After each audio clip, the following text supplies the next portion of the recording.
সরকারি কর্মকর্তা এবং কর্মচারীদের বহুদিনের প্রতীক্ষিত নবম জাতীয় বেতন কাঠামো বা পে স্কেল বাস্তবায়নের বিষয়টি এখন আর কেবল গুঞ্জনের মধ্যে সীমাবদ্ধ নেই, বরং এটি বর্তমানে আলোচনার একদম কেন্দ্রবিন্দুতে পরিণত হয়েছে। প্রিয় সরকারি চাকুরিজীবী ভাই ও বোনেরা, আজকের সকালের আপডেট নিউজে আপনাদের স্বাগত।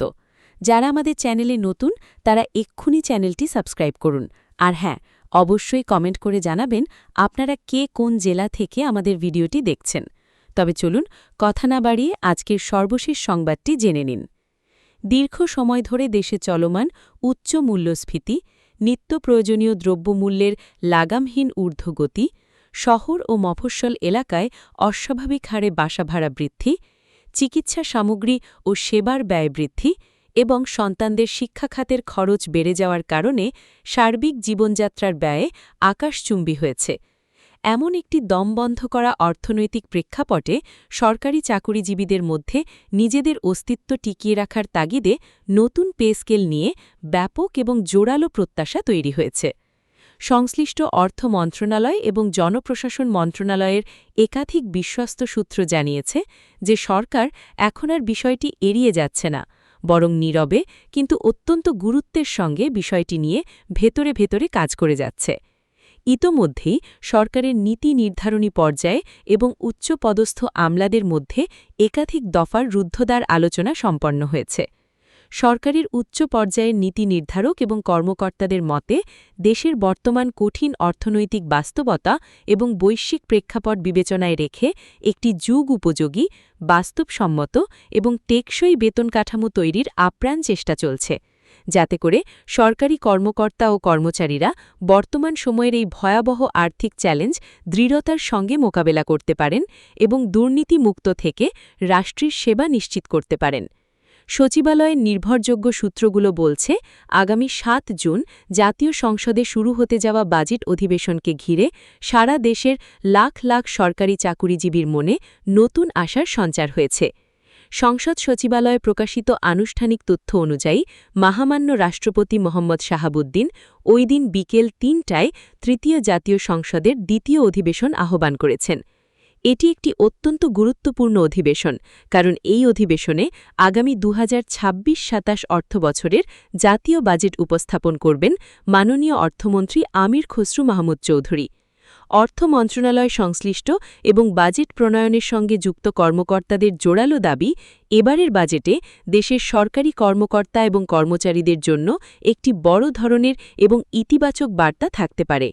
বিশেষ করে দীর্ঘদিন ধরে ঝুলে থাকা নবম পে স্কেলের প্রাথমিক কাঠামো কেমন হবে এবং এর জন্য বাজেটে সম্ভাব্য কত টাকা বরাদ্দ রাখা হবে তা নিয়ে একটি সুস্পষ্ট ও গুরুত্বপূর্ণ ঘোষণা অর্থমন্ত্রীর বাজেট বক্তৃতায় আসতে পারে বলে দৃঢ়ভাবে ধারণা করা হচ্ছে।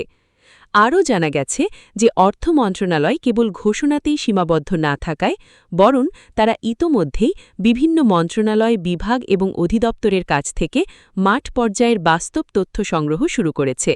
বর্তমানে সরকারি কর্মচারীদের বেতন কাঠামোতে সরকারের কত টাকা ব্যয় হচ্ছে, ভাতা ও অন্যান্য সুবিধায় কত যাচ্ছে, প্রতি মাসের পেনশন ব্যয় কত, বার্ষিক ইনক্রিমেন্টের ফলে আর্থিক চাপ কতটা বাড়ছে এবং সরকারের নিজস্ব রাজস্ব আয়ের ভবিষ্যৎ সম্ভাবনা কতটুকু, তার সব কিছু নিয়ে বিশদ ও চুলচেরা বিশ্লেষণ করা হচ্ছে।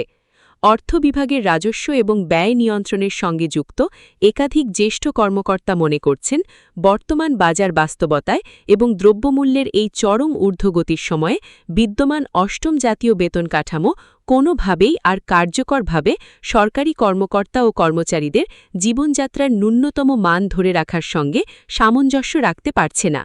বিশেষ করে সরকারের নিম্ন ও মধ্যম সারির কর্মচারীরা, অর্থাৎ ১১তম গ্রেড থেকে ২০তম গ্রেড পর্যন্ত যারা কর্মরত আছেন, তারা বর্তমানে এক ভয়াবহ এবং বর্ণনাতীত আর্থিক সংকটের মধ্য দিয়ে দিন পার করছেন। মাসের মাঝামাঝি সময়ে তাদের বেতন শেষ হয়ে যাচ্ছে এবং বাধ্য হয়ে তাদের ঋণগ্রস্ত হতে হচ্ছে। ফলে প্রশাসনের ভেতরে এবং বাইরে নতুন পে স্কেল বাস্তবায়নের নৈতিক ও যৌক্তিক চাপ দিন দিন প্রবলভাবে বাড়ছে। সংশ্লিষ্ট অর্থ বিভাগের সূত্র জানায়, নতুন বেতন কাঠামো প্রণয়নের ক্ষেত্রে দেশের বর্তমান লাগামহীন দ্রব্যমূল্যকে সর্বোচ্চ অগ্রাধিকার ও গুরুত্ব দেওয়া হচ্ছে। গত কয়েক বছরে চাল, ডাল, ভোজ্য তেল থেকে শুরু করে সব ধরনের খাদ্যপণ্য, বিদ্যুৎ ও জ্বালানি, পরিবহন খরচ, জীবন রক্ষাকারী ঔষধ ও চিকিৎসা এবং সন্তানদের শিক্ষা খাতে ব্যয় এমন হারে বেড়ে গেছে যা সাধারণ মানুষের কল্পনারও বাইরে। রাজধানী ঢাকা সহ দেশের বিভাগীয় এবং জেলা শহরগুলোতে অনিয়ন্ত্রিতভাবে বাসা ভাড়া বৃদ্ধির কারণে সরকারি কর্মচারীদের জীবনযাত্রা আরও কঠিন ও দুর্বিষহ হয়ে পড়েছে। অনেক কর্মকর্তা ও কর্মচারী হতাশার সঙ্গে জানাচ্ছেন যে তাদের মাসিক আয়ের সিংহভাগ অর্থই ব্যয় হয়ে যাচ্ছে শুধুমাত্র একটি মাথা গোজার ঠাঁই হিসেবে বাসা ভাড়া মেটাতে এবং পরিবারের দৈনন্দিন ৩ বেলার খাবারের খরচ জোগাতে। ফলে তাদের ভবিষ্যতের জন্য সামান্যতম সঞ্চয়ের সুযোগও পুরোপুরি শূন্যের কোঠায় নেমে এসেছে এবং তাদের পারিবারিক ও মানসিক আর্থিক অনিশ্চয়তা বহু গুণে বেড়ে গেছে। এই রূঢ় বাস্তবতাকে সামনে রেখে সরকার এখন এমন একটি আধুনিক কাঠামো তৈরির পরিকল্পনা করছে যাতে সরকারি চাকুরিজীবীরা এই দম বন্ধ করা পরিস্থিতি থেকে কিছুটা হলেও স্বস্তি পান এবং তাদের পরিবারের সদস্যদের মুখে হাসি ফোটাতে পারেন। অর্থ মন্ত্রণালয়ের বাজেট শাখার প্রাথমিক পরিকল্পনা অনুযায়ী আগামী বাজেটে নবম পে স্কেলের ব্যয় মেটানোর জন্য প্রাথমিকভাবে প্রায় ৩৫,০০০ কোটি টাকার একটি সম্ভাব্য থোক বরাদ্দ রাখার গভীর চিন্তাভাবনা করা হচ্ছে।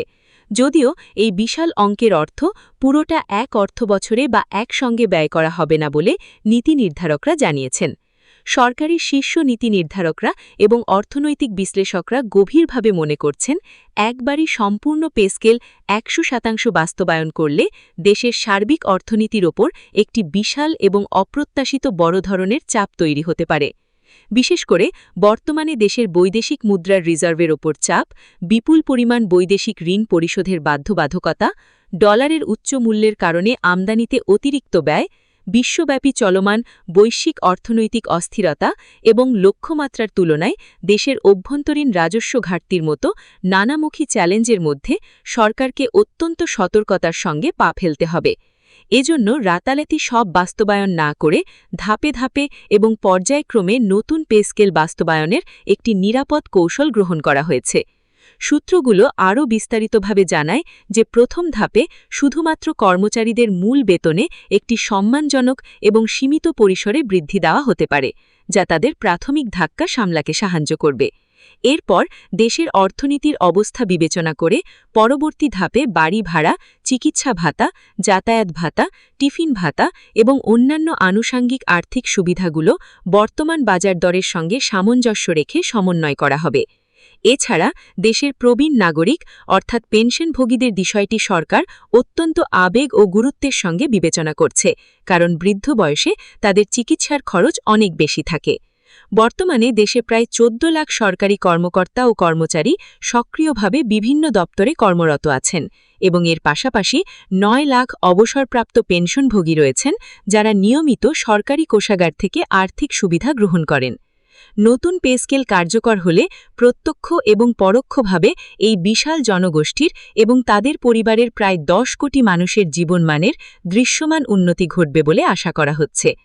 এদিকে সারা দেশের আনাচে কানাচে ছড়িয়ে থাকা সরকারি কর্মকর্তা ও কর্মচারীদের মধ্যে ইতোমধ্যেই এই নতুন পে স্কেল নিয়ে ব্যাপক উৎসাহ এবং আলোচনা শুরু হয়ে গেছে।